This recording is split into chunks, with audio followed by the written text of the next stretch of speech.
Well, there are some unwanted guests in Eagle, and they already call the place home. We're talking about rats, and the people living there say over the last few years they've reproduced, causing an influx in rats. Abby Wilt went to a rat mitigation meeting at Eagle City Hall today where the community is brainstorming solutions. And Abby, what have they come up with? Hunter, there's not a very clear solution yet, but people are noticing these rats in and around their homes. They say it's going to be a team effort from everyone in the city to keep the rats away. If not, they say there could be up to 5 million rats running through the Treasure Valley in 2025. They're here to stay. Rats are scurrying through Eagle. They want to be in town because we provide them with so much food, so much shelter, so much water that this is heaven for rats. A heaven that's expanding.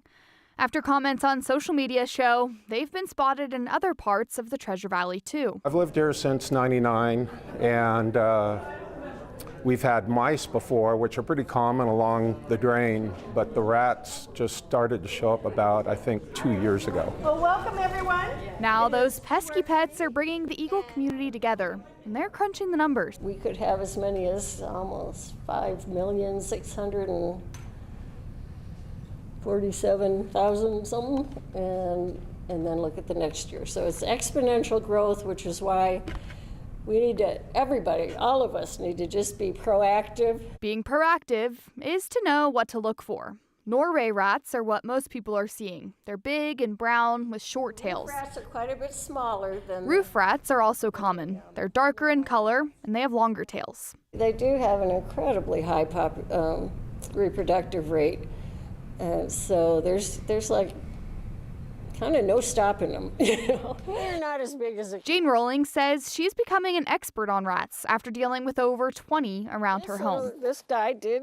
She says electric traps work best. What I really like about these electronic ones is they are so easy to use. But dogs, cats, and owls can help too. If you're looking for a dog, get a terrier. Almost any kind of terrier.